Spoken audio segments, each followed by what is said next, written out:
నమస్తే, welcome to race గుర్రాలు. నేను రాజశేఖర్. ఎన్నికల హడావిడి మొదలైంది. ఇప్పుడే పార్టీలు పర్యటన తర్వాత రేసు గుర్రాలు దూసుకుపోతున్నాయి ప్రచారంలో.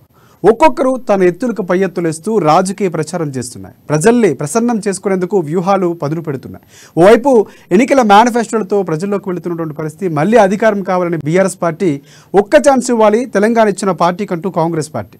ఈసారి మాదే విజయం అంటూ బీజేపీ వస్తుంది. ఇలా మూడు పార్టీలు త్రిముఖ పోరిలో కొనసాగుతున్నటువంటి పరిస్థితి కనిపిస్తుంది. మనం ఒక్కొక్క సెగ్మెంట్కి వెళ్తున్నాం. ఈరోజు మెదక్ సంబంధించినటువంటి అసెంబ్లీ నియోజకవర్గాలు 10 ఉన్నాయి. 10 నియోజకవర్గాల్లో అభ్యర్థులు ఎవరు? ప్రధానంగా మూడు పార్టీలకు సంబంధించి బీఆర్ఎస్, బీజేపీ, కాంగ్రెస్ పార్టీ అభ్యర్థులకు సంబంధించి బలాబలాలు ఎలా ఉన్నాయి, రేసులో ఎలా ముందుకు వెళ్తున్నారు, ఇవన్నీ తెలుసుకునే ప్రయత్నం చేద్దాం. దీనిపై మరిన్ని అప్డేట్స్ అందించేందుకు మా ప్రతినిధి అక్కడ సునీల్ మనకు అందుబాటులో ఉన్నారు. ఎస్, ముందుగా మనం సిద్దిపేటకు సంబంధించి వెళ్దాం. సిద్దిపేటకు సంబంధించి కీలకంగా తన్నీర్ హరీష్ రావు అక్కడ ఉన్నటువంటి పరిస్థితి కనిపిస్తుంది. పోటీలో పూజల హరికృష్ణ కాంగ్రెస్ పార్టీ నుంచి ఆయన ఉన్నారు. ఇక బీజేపీ నుంచి డి శ్రీకాంత్ రెడ్డి. సో ఇక్కడ ముగ్గురు అభ్యర్థులు పోటీలో ఉన్నటువంటి పరిస్థితి కనిపిస్తుంది. ఇక్కడ హరీష్ రావును ఢీకొట్టే సామర్థ్యం కాంగ్రెస్ పార్టీకి ఉందా? బీజేపీ ఒకవేళ రేసులోకి వచ్చే అవకాశం కనిపిస్తుంది. దీనిపై పూర్తి అప్డేట్స్ ఏంటి అనేది సునీల్ అడిగి తెలుసుకుందాం. ఎస్ సునీల్, చెప్పండి, సిద్దిపేట పరిస్థితి ఎలా ఉంది? తన్నీర్ హరీష్ రావు ఇప్పటికే ధీమా వ్యక్తం చేస్తున్నటువంటి పరిస్థితి కనిపిస్తూ ఉంది. సో కాంగ్రెస్ పార్టీ మధ్య పోటీ ఉండే అవకాశం కనిపిస్తూ ఉందా? అక్కడ పరిస్థితులు ఏంటి?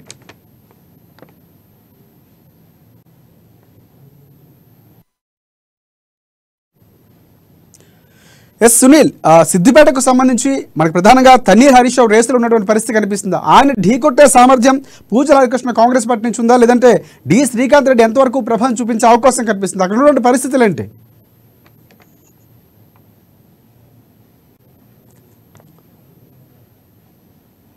చూసుకున్నట్లయితే అక్కడ ఏ పార్టీ అభ్యర్థికి కూడా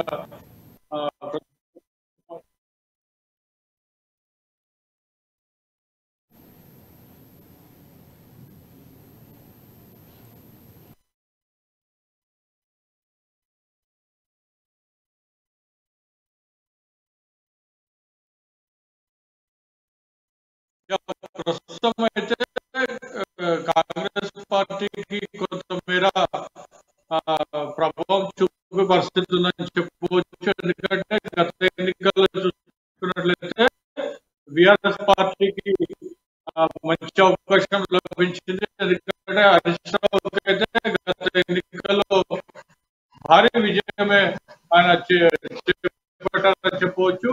కాంగ్రెస్ కానివ్వండి,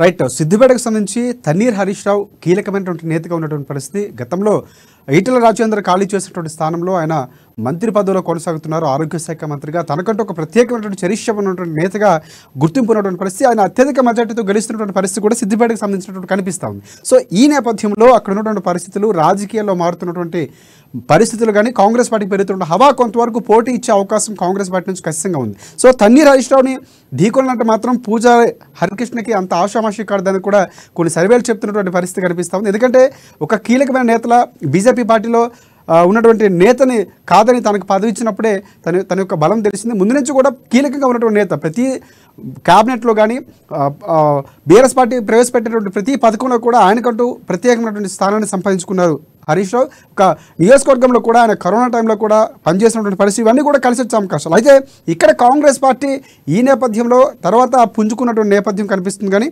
పూజల హరికృష్ణ చేస్తున్నటువంటి కార్యక్రమాలు కానీ కాంగ్రెస్ పార్టీ 6 గ్యారెంటీలు ప్రధానంగా ఎన్నికల్లో జనాల్లోకి వెళుతున్నటువంటి తీరు కానీ కొంతవరకు తన్నీర్ హరీష్ రావుని ఇబ్బందుల్లో పెట్టే అవకాశం ఉందని కూడా కొన్ని సర్వేలు చెప్తున్నటువంటి పరిస్థితి కనిపిస్తుంది. ఎక్కడ కూడా అంత ఈజీగా గెలిచే అవకాశాలు లేవని కూడా చెప్పుకోవచ్చు. దాదాపుగా ఇక్కడ ఉన్నటువంటి పరిస్థితులు పూజల హరికృష్ణ కొంచెం అక్కడ కష్టపడితే కనుక ఖచ్చితంగా పోటీకి ఇచ్చే అవకాశం కనిపిస్తూ ఉంది. ఆయనకి సరైనటువంటి ప్రత్యర్థిగా ఉండే అవకాశాలు కూడా కనిపిస్తున్నట్టు కొన్ని సర్వేలు చెప్తున్నటువంటి పరిస్థితి కనిపిస్తుంది. ఇక బీజేపీకి సంబంధించి డి శ్రీకాంత్ రెడ్డి ప్రభావం ఎంతవరకు ఉంటుందని మాత్రం మనం కొంచెం అంచనా వేసేటువంటి పరిస్థితులు తక్కువని చెప్పుకోవచ్చు. ఎందుకంటే ఇప్పుడు ఉన్నటువంటి బీజేపీ పార్టీలో జరుగుతున్న మార్పులు కానీ రీసెంట్గా విజయశాంతి మారిన కొన్ని పరిణామాలు సెగ్మెంట్లో పడే అవకాశం కూడా కనిపిస్తుంది. బీజేపీ తీరుతెన్ను లేని పార్టీగా ఉన్నటువంటి పరిస్థితి ఉందని కూడా కొంతమంది నేతలు విమర్శిస్తున్న నేపథ్యం ఇవన్నీ కూడా పార్టీ గడ్డుకాలం అని చెప్పుకున్నటువంటి పరిస్థితి కనిపిస్తుంది. అయితే ప్రధానమైనటువంటి నేతలు ఎవరైతే ఉన్నారో అమిత్ షా కానీ లేకపోతే మోదీ కానీ బీసీ గలాన్ని ఎత్తుకొని ముఖ్యమంత్రి గలాన్ని ఎత్తుకొని పర్యటనలు చేస్తున్న నేపథ్యం కనిపిస్తుంది. ఇదివరకు కొంతవరకు అది ఊతమిచ్చే అవకాశం కూడా కనిపిస్తుంది. మొత్తానికి ఏదైనప్పటికీ కూడా ఎన్నికలు జరిగిన తర్వాతే నిక్షిప్తమైన తర్వాతే భవితవ్యం తెలిసే అవకాశం కనిపిస్తుంది. ప్రధానంగా తన్నీర్ హరీష్ రావుకి పూజాల కృష్ణకి పోటీ ఉండే అవకాశం కూడా ఉన్నటువంటి పరిస్థితి కనిపిస్తుంది. ఎస్ మరొకసారి అడిగే ప్రయత్నం చేద్దాం మన రిపోర్టర్ సునీల్ దగ్గరికి వెళ్దాం. సునీల్, అక్కడ ఉన్నటువంటి పరిస్థితి ఏంటి?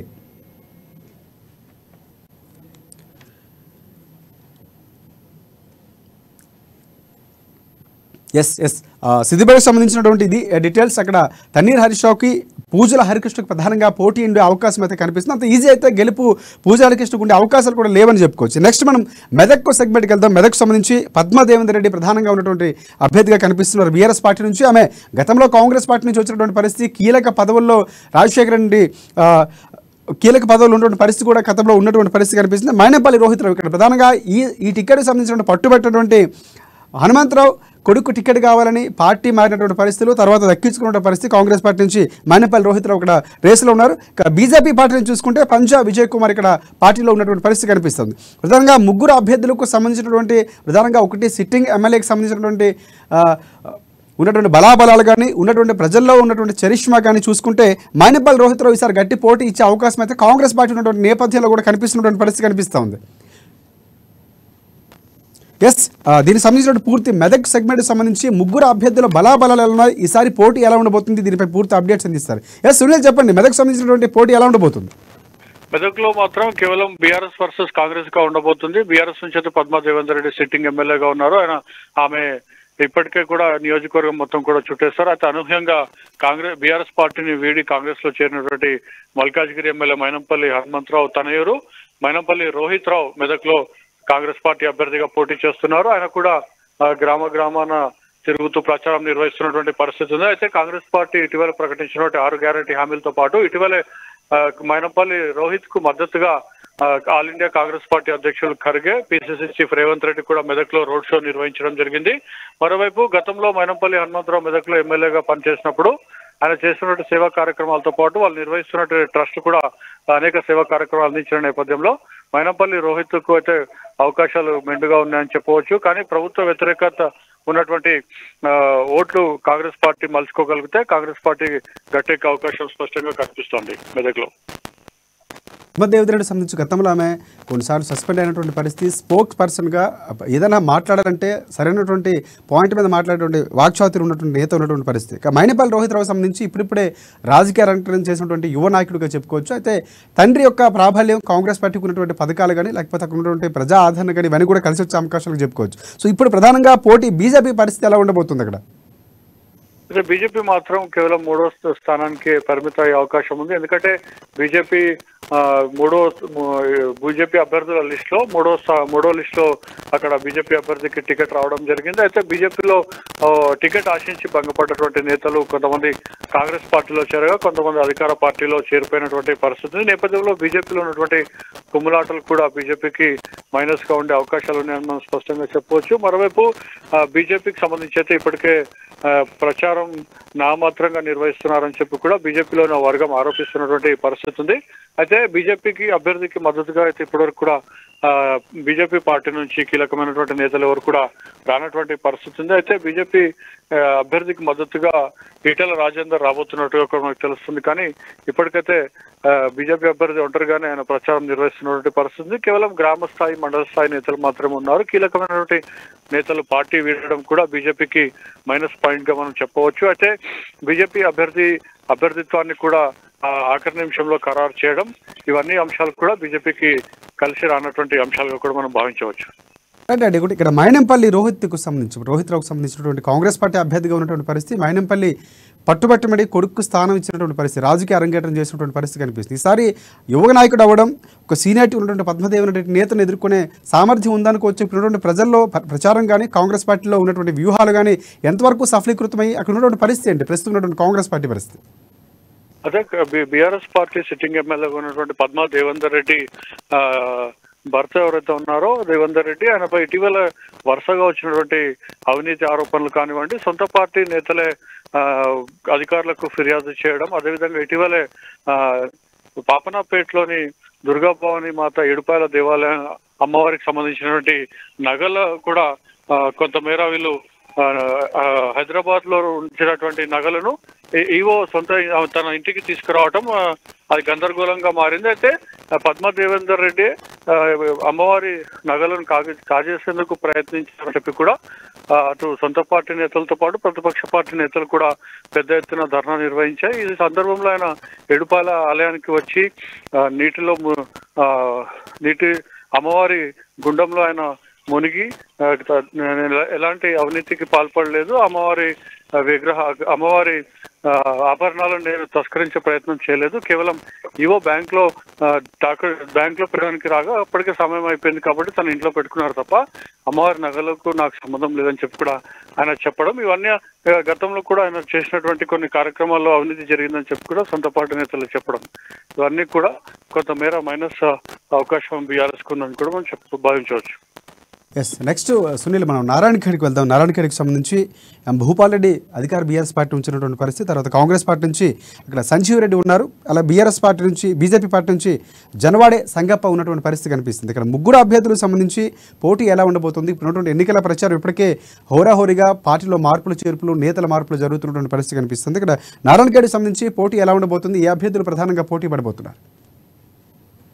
నారాయణఖేడ్ లో ఇప్పటి వరకు బీఆర్ఎస్ పార్టీ సిట్టింగ్ ఎమ్మెల్యేగా ఉన్నటువంటి మహారెడ్డి భూపాల్ రెడ్డికు అయితే ఇప్పటివరకు కొంతమేర సానుకూల పరిస్థితి ఉంటూ వచ్చింది. అయితే ప్రస్తుతం అయితే కాంగ్రెస్ పార్టీ నుండి అనూహ్యంగా చివరి నిమిషంలో టికెట్ దక్కించుకున్నటువంటి మాజీ ఎమ్మెల్యే కిషారెడ్డి తనయుడు డాక్టర్ సంజీవ్ రెడ్డి ఒక్కసారిగా కాంగ్రెస్ పార్టీ అభ్యర్థిగా ఆయన టికెట్ దక్కించుకొని నామినేషన్ వేయడంతో బీఆర్ఎస్ నేతలు ఒక్కసారిగా కంగుతున్నారని చెప్పవచ్చు. ఎందుకంటే సిట్టింగ్ ఎమ్మెల్యేగా ఉన్నటువంటి మహారెడ్డి భూపాల్ రెడ్డి టికెట్ కాంగ్రెస్ పార్టీ నుండి ఇప్పటికే మాజీ ఎంపీ సురేష్ షెట్కార్ కు వస్తుందని చెప్పి కూడా భావించారు. అయితే సురేష్ షెట్కార్ గట్టి పోటీ ఇచ్చే పరిస్థితి ఉండదని చెప్పి భావించినటువంటి కాంగ్రెస్ పార్టీ అనూహ్యంగా డాక్టర్ సంజీవ్ రెడ్డిని తెరపైకి తీసుకురావడంతో ఒక్కసారిగా బీఆర్ఎస్ శ్రేణులు షాక్ కి గురని చెప్పవచ్చు. అయితే ఈసారి ఖచ్చితంగా కాంగ్రెస్ పార్టీ జెండా ఎగురుతుందని చెప్పి కూడా డాక్టర్ సంజీవ్ రెడ్డి చెప్తా ఉన్నారు. అయితే డాక్టర్ సంజీవ్ రెడ్డి వర్గంతో పాటు మాజీ ఎంపీ సురేష్ షెట్కార్ కూడా ఓ వర్గాన్ని మెయింటైన్ చేస్తారు. ఇద్దరు కూడా కాంగ్రెస్ పార్టీగా ఉన్నప్పటికీ కూడా సురేష్ షెట్కార్ మాజీ ఎంపీగా పనిచేశారు, టికెట్ ఆశించారు నారాయణఖేడ్ నుంచి.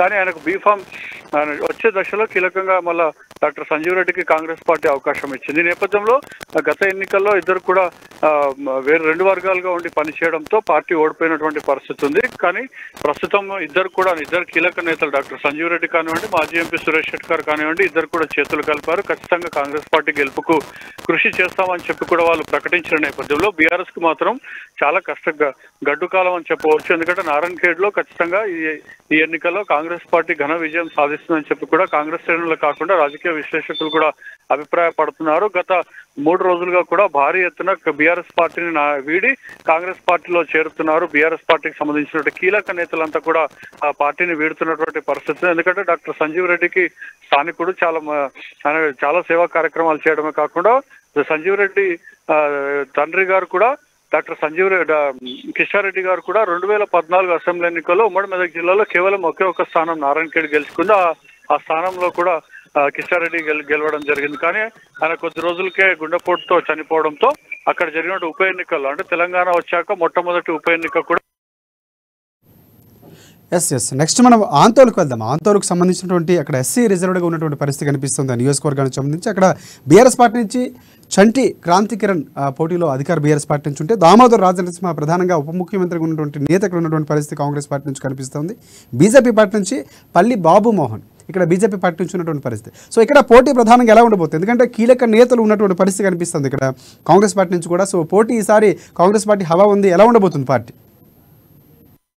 అందోల్ నియోజకవర్గాన్ని గెలుచుకునే స్థానంలో అదొకటి అని చెప్పవచ్చు. అయితే ఉమ్మడి సంగారెడ్డి జిల్లాలో చూసుకున్నట్లయితే అందోల్ నియోజకవర్గం నుంచి కాంగ్రెస్ పార్టీ గెలుపు తథ్యమైపోయిందని చెప్పి కూడా మనం భావించవచ్చు. ఎందుకంటే సిట్టింగ్ ఎమ్మెల్యేగా ఉన్నటువంటి చంటి క్రాంతి పై ఉన్నటువంటి వ్యతిరేకత కాకుండా ఆయన కీలకమైనటువంటి బీఆర్ఎస్ నేతలు కూడా ఆ పార్టీని వీడి కాంగ్రెస్ లో చేరుతున్నారు. గత 2 రోజులుగా చూసుకున్నట్లయితే ఇప్పటికే ముఖ్య అనుచరులుగా భావిస్తున్నటువంటి 3 కౌన్సిలర్లు కూడా పార్టీకి రాజీనామా చేశారు. దీంతో జోగిపేట ఆందోళన నియోజకవర్గంలో కీలకమైనటువంటి జోగిపేట మున్సిపాలిటీ పరిధిలో బీఆర్ఎస్ కు భారీ షాక్ తగిలిందని చెప్పవచ్చు.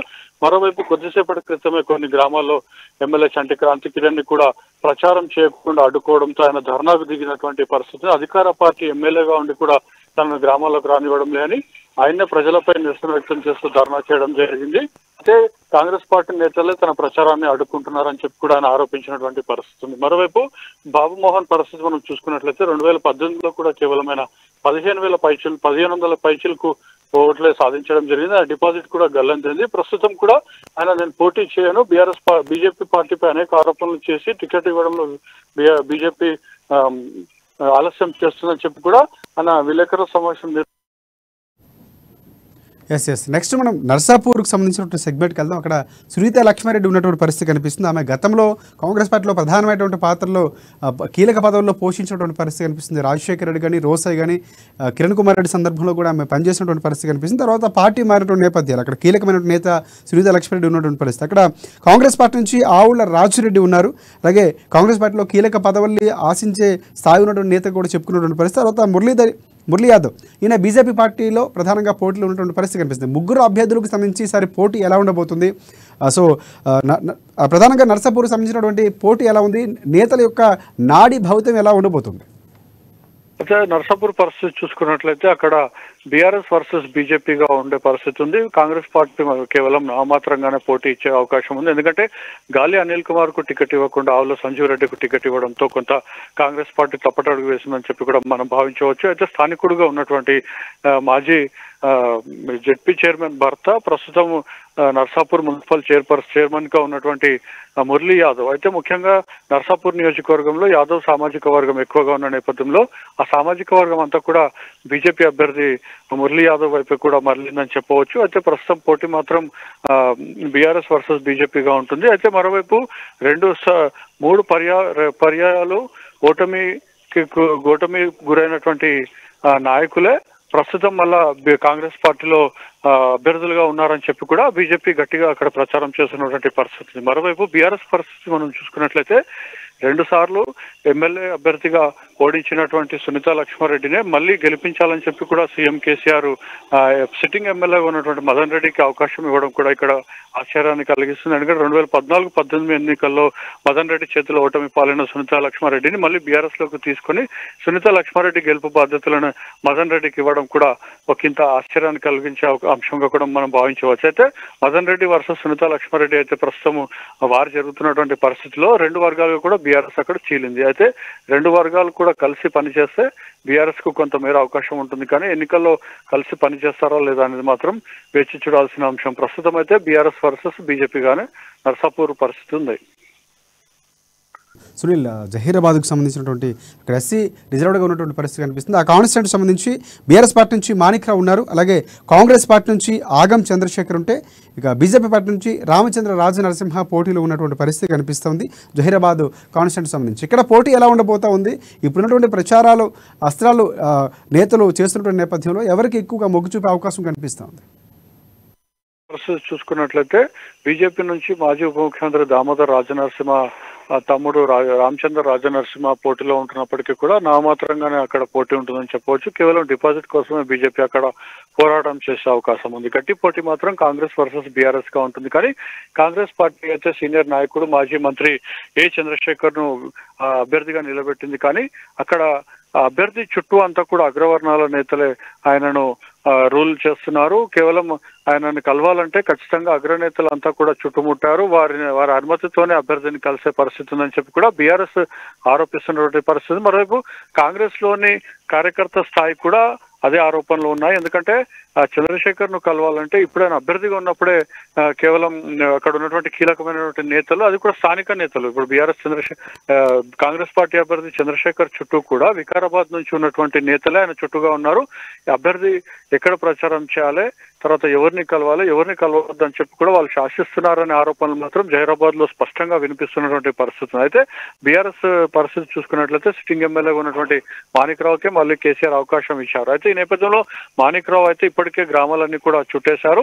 మరోవైపు కాంగ్రెస్ పార్టీలో ఉన్నటువంటి గ్రూపు తగాదాలు, ఇదే విధంగా కాంగ్రెస్ పార్టీ అభ్యర్థిని కేవలం కార్యకర్త స్థాయి, మండల స్థాయి నాయకులను కూడా అల్వనిచ్చే పరిస్థితి లేదు. ఆయన ఇప్పుడే ఈ పరిస్థితి ఉంటే ఎమ్మెల్యే అయ్యాక ఏంది పరిస్థితి అని చెప్పి కూడా బీఆర్ఎస్ పార్టీ కాకుండా కాంగ్రెస్ పార్టీలోని అనేక మంది ముఖ్య నేతలు అదే కార్యకర్తలు ఆరోపిస్తున్న పరిస్థితి. అయితే వీటన్నిటిని కూడా ఓట్లుగా మార్చుకునే ప్రయత్నం బీఆర్ఎస్ పార్టీ చేస్తుందని చెప్పవచ్చు. అయితే బీఆర్ఎస్ పార్టీ అభ్యర్థికి ఎన్నికల ప్రచారంలో మద్దతుగా సీఎం కేసీఆర్ కూడా రాబోతున్నారు, ఎన్నికల ప్రచారం నిర్వహించబోతున్నారు. కానీ కాంగ్రెస్ పార్టీని చూసుకున్నట్లయితే ఇప్పటివరకు అగ్రనేతలు ఎవరు రాలేదు. కేవలం ఎస్ సునీల్, మనం నెక్స్ట్ సంగారెడ్డికి సంబంధించినటువంటి సెగ్మెంట్కి సంబంధించి చూస్తే అక్కడ చింతా ప్రభాకర్ బీఆర్ఎస్ పార్టీ నుంచి ఉన్నటువంటి పరిస్థితి, తూర్పు జయప్రకాష్ రెడ్డి ఇక్కడ జగ్గారెడ్డి కాంగ్రెస్ పార్టీ నుంచి ఉన్నటువంటి పరిస్థితి కనిపిస్తుంది. ఇక్కడ బీజేపీ పార్టీ నుంచి పులిమామిడి రాజు ప్రధానంగా ఉన్నటువంటి పరిస్థితి కనిపిస్తుంది. ఇక్కడ పార్టీలు బలాబలాలు ఉన్నాయి, నేతల బలాలు ఎలా ఉన్నటువంటి పరిస్థితి? కాంగ్రెస్ పార్టీ పరిస్థితి మనం సంగారెడ్డిలో చూసుకున్నట్లయితే ఇక్కడ నుంచి సిట్టింగ్ ఎమ్మెల్యేగా ఉన్నటువంటి జగ్గారెడ్డి వర్సెస్ బీఆర్ఎస్ గా ఉంటుందని చెప్పవచ్చు. అయితే బీజేపీ అభ్యర్థి పులిమామిడి రాజును నామినేషన్ల చివరి సమయం కేవలం 20 నిమిషాలు నామినేషన్ దాఖలకు ఉన్న సమయంలో ఆయనకు అనూహ్యంగా బీఫామ్ లభించడం జరిగింది. అయితే ఒక్కసారిగా పులిమామిడి రాజుకు టికెట్ రావడంతో వారు త్రిముఖ పోరు మారిపోయిందని చెప్పవచ్చు. ఎందుకంటే పులిమామిడి రాజు ముదిరాజ్ సంఘం జిల్లా అధ్యక్షుడిగా ఉన్నారు. సంగారెడ్డి నియోజకవర్గంలో 49,000 ఓట్లు ముదిరాజ్ సామాజిక వర్గం ఉన్నాయి. అదేవిధంగా ఆయన స్థానిక కౌన్సిలర్ గా ఉన్నారు. ఆయన ఇప్పటికే అనేక సేవా కార్యక్రమాలు చేస్తూ ప్రజల్లో ఉన్నారు. ఖచ్చితంగా ఎమ్మెల్యేగా పోటీ చేస్తానని చెప్పి గతంలో ప్రకటించారు. అయితే బీఆర్ఎస్ లో టికెట్ రాకపోవడంతో ఆయన బీజేపీలో ఈటెల రాజేందర్ సమక్షంలో చేరారు. ఈటెల రాజేందర్ అండదండలు పులిమామిడి రాజుకు స్పష్టంగా ఉన్నాయి. ఈ నేపథ్యంలో ఎన్నికల ప్రచారానికి కూడా అమిత్ షా కూడా రాబోతున్నారు, నడ్డా రాబోతున్నారు అని చెప్పి కూడా ఇప్పటికే పులిమామిడి రాజు ప్రకటించడం జరిగింది. అయితే మాజీ ఎమ్మెల్యేగా ఉన్నటువంటి చింతా ప్రభాకర్ కు అనారోగ్య కారణాలు ఒకవైపు ఆయన వేధిస్తుండగా, మరోవైపు బీఆర్ఎస్ పార్టీలో ఉన్నటువంటి వర్గ విభేదాలు ఇప్పటికే టికెట్ ఆశించి భంగపడ్డ నేతలు కొందరు బయటికి వెళ్ళిపోగా కొందరు మాత్రం అసమ్మతి పూర్వం రగిస్తూ ఉన్నారు. వారందరూ కూడా చింతా ప్రభాకర్ కు మద్దతు ఇచ్చే పరిస్థితి అయితే స్పష్టంగా కనిపించడం లేదు. కాబట్టి కాంగ్రెస్ పార్టీ వర్సెస్ బీజేపీగా కూడా ఎస్ మనం పటాన్చూరికి వెళ్దాం. పటాన్కి సంబంధించి గూడెం మహిపాల్ రెడ్డి, కాటా శ్రీనివాస్ గౌడ్, నందీశ్వర గౌడ్ ముగ్గురు కూడా ప్రధానంగా 3 పార్టీల నుంచి ఉన్నటువంటి పరిస్థితి కనిపిస్తుంది. ఇక్కడ స్థానికంగా గూడెం మహిపాల్ రెడ్డి ఉన్నటువంటి పరిస్థితి కనిపిస్తుంది. ఈసారి పోటీ ఎలా ఉండబోతుంది? చూసుకున్నట్లయితే కాంగ్రెస్ అభ్యర్థి కాటా శ్రీనివాస్ గౌడ్ వర్సెస్ బీఆర్ఎస్ అభ్యర్థి గూడెం మహిపాల్ రెడ్డి ఉంటుందని చెప్పవచ్చు. ఎందుకంటే బీజేపీ కూడా అక్కడ నామాత్రంగానే పోటీ ఉంటుంది. బీజేపీ మాజీ ఎమ్మెల్యేగా ఉన్నటువంటి నందీశ్వర్ గౌడ్ కు బీజేపీ అవకాశం ఇచ్చింది. ఆయనకు మొదటి జాబితాలోనే టికెట్ వచ్చినప్పటికీ కూడా ఆయన ప్రచారంలో కొంతమేర వెనుకబడ్డారని చెప్పవచ్చు. ప్రచారంలో మాత్రం బీఆర్ఎస్ కాంగ్రెస్ ఇద్దరు అభ్యర్థులు కూడా దూసుకుపోతున్నారు. అయితే గత 2018 ఎన్నికల్లో కాటా శ్రీనివాస్ గౌడ్ కు పెద్ద ఎత్తున ఓట్లు రావడం జరిగింది. అయితే ముందు వరుసలో మాత్రం గూడెం మహిపాల్ రెడ్డి ఉన్నారు. రెండో స్థానంలో మాత్రం కాటా శ్రీనివాస్ గౌడ్ గత ఎన్నికల్లో నిలవడం జరిగింది. అయితే ప్రస్తుతం కాంగ్రెస్ పార్టీలో ఉన్నటువంటి కీలక నాయకులు గాలి అనిల్ కుమార్ నిన్ననే ఆయన మంత్రి హరీష్ రావు సమక్షంలో చేరడం కాంగ్రెస్ పార్టీకి పెద్ద దెబ్బగా చెప్పవచ్చు.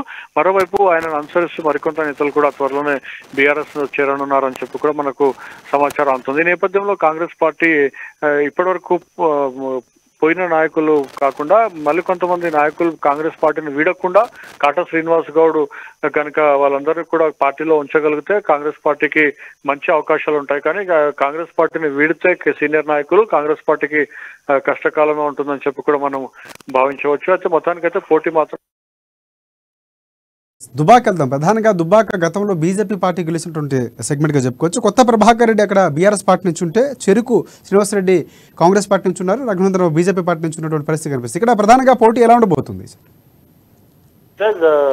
ఉప ఎన్నికలు అయితే 2018లో జరిగినటువంటి అసెంబ్లీ ఎన్నికల్లో అక్కడ ఎమ్మెల్యేగా సోలిపేట రామలింగారెడ్డి గెలవడం జరిగింది. అనంతరం ఆయన గుండెపోటుతో మృతి చెందడంతో అక్కడ జరిగిన ఉప ఎన్నికల్లో బీజేపీ అభ్యర్థి రఘునందన్ రావు గెలవడం జరిగింది. అయితే రఘునందన్ రావు గెలిచాక స్థానికంగా ఆయన ఉండడం లేదనే ఆరోపణలు ఒకవైపు ఉన్నాయి. మరోవైపు ఆయన రాష్ట్ర ప్రభుత్వం నిధులు ఇవ్వకపోయినా కూడా కేంద్రం నుంచి నిధులు తీసుకొచ్చి నియోజకవర్గాన్ని అభివృద్ధి చేస్తామని చెప్పి కూడా హామీ ఇచ్చారు. అదేవిధంగా యువతకు పెద్ద ఎత్తున ఉపాధి కల్పిస్తానని చెప్పి కూడా హామీ ఇచ్చారు. 2 హామీలు కూడా విస్మరించారని చెప్పి కూడా అక్కడ స్థానికులతో పాటు ప్రతిపక్ష పార్టీలు ఆరోపిస్తున్నటువంటి పరిస్థితులు. అయితే కాంగ్రెస్ పార్టీ నుంచి చూసుకున్నట్లయితే మాజీ మంత్రి చెరుకు ముత్యం రెడ్డి కుమారుడు చెరుకు శ్రీనివాస్ రెడ్డికి అవకాశం ఇచ్చారు. అయితే ఉప ఎన్నికల్లో కూడా చెరుకు చెరుకు శ్రీనివాసరెడ్డి పోటీ చేసి ఓటమి పాలయ్యారు. అయితే ప్రస్తుతం అక్కడ మల్లన్న సాగర్ ప్రాజెక్టు నిర్మాణం జరిగింది. అక్కడ భూ బాధితులు పెద్ద ఎత్తున ఉన్నారు. వారందరూ కూడా కాంగ్రెస్ పార్టీ నేతలుగా గతంలో నుంచి అండగా ఉన్నటువంటి పరిస్థితి ఉంది. కాబట్టి ఆ గ్రామాలన్నీ కూడా కాంగ్రెస్ వైపు మళ్తే ఖచ్చితంగా కాంగ్రెస్ పార్టీ అక్కడ ఘన విజయం సాధించే అవకాశం ఉంది. మరోవైపు బీఆర్ఎస్ అభ్యర్థి అయితే ప్రచారం చేయలేని పరిస్థితిలో ఉన్నారు. మెదక్ ఎంపీగా ఉన్నటువంటి ఎస్, ఫైనల్గా మనం కేసీఆర్ అభ్యర్థిగా ఉన్నటువంటి గజ్వేల్కి వెళ్దాం. గజ్వేల్ అక్కడ బీఆర్ఎస్ పార్టీ నుంచి ఉన్నటువంటి పరిస్థితి కనిపిస్తుంది కేసీఆర్. తర్వాత తుమ్మకూరు నరసింహారెడ్డి అక్కడ కాంగ్రెస్ పార్టీ నుంచి ఉన్నారు. ఇక్కడ ఫైనల్గా చూసుకుంటే అక్కడ ఈటలపై ప్రధానంగా పోటీ చేస్తున్నటువంటి ఈటలు కనిపిస్తుంది. కేసీఆర్పై పోటీ చేస్తున్నట్టు కూడా ఆయన పోటీ చేస్తున్నటువంటి పరిస్థితి. ప్రధానంగా పోటీ ఎలా ఉండబోతుంది? కేసీఆర్కి ఈసారి ఈటల జలకు ఇచ్చే అవకాశం కనిపిస్తుందా? ప్రస్తుతం ఉన్నటువంటి పరిస్థితి ఏంటి? గజ్వేల్ పరిస్థితి చూసుకున్నట్లయితే సీఎం కేసీఆర్ బీఆర్ఎస్ అభ్యర్థిగా ఉన్నారు. ఈటెల రాజేందర్ బీజేపీ అభ్యర్థిగా ఉన్నారు. అయితే ఇవి కాంగ్రెస్ పార్టీ నుంచి గజ్వేల్ మాజీ ఎమ్మెల్యేగా ఉన్నటువంటి అభ్యర్థిని మళ్ళా ఈ ఎన్నికల్లో కూడా కాంగ్రెస్ పార్టీ ఆయనకి అవకాశం కల్పించడంతో ఒక పోటీ మాత్రం కేవలం బీఆర్ఎస్ వర్సెస్ బీజేపీగా ఉండబోతోంది. అయితే మొత్తానికైతే కాంగ్రెస్ అన్ని పార్టీలు కూడా లేదంటే ప్రస్తుతం మొన్న జరిగినటువంటి నామినేషన్ల దాఖల్లో కూడా కేసీఆర్ పై ఉన్నటువంటి వ్యతిరేకత, అదేవిధంగా భూ బాధితులు మల్లన్న సాగర్ భూ బాధితులు కానివ్వండి, నిరుద్యోగులు కానివ్వండి, రైతులు చాలా మంది కూడా నామినేషన్ దాఖలు చేయడం జరిగింది. వీరందరూ ఒకటే చెప్తా ఉన్నటువంటి పరిస్థితి ఉంది. అక్కడ కేసీఆర్ మెజార్టీని తగ్గించడమే ప్రధాన లక్ష్యంగా కూడా పనిచేస్తున్నామని కూడా చెప్తున్నారు. అయితే గతంలో వచ్చినటువంటి మెజార్టీని ఖచ్చితంగా ఈసారి తగ్గిస్తాం. ఈటెల రాజేందర్ కూడా కీలకంగా వ్యవహరిస్తా ఉన్నటువంటి పరిస్థితి ఉంది. కాబట్టి కేసీఆర్ గెలిచినా కూడా ఆయన మెజార్టీని తగ్గిస్తే ఖచ్చితంగా నైతికంగా ఓటమి పాలైనట్లే అని చెప్పి కూడా అక్కడ ఈటెల రాజేందర్ కానివ్వండి, అదేవిధంగా నామినేషన్లు దాఖలు చేసినటువంటి స్వతంత్ర అభ్యర్థులు, నిరుద్యోగులు కూడా చెబుతున్నటువంటి పరిస్థితి ఉంది.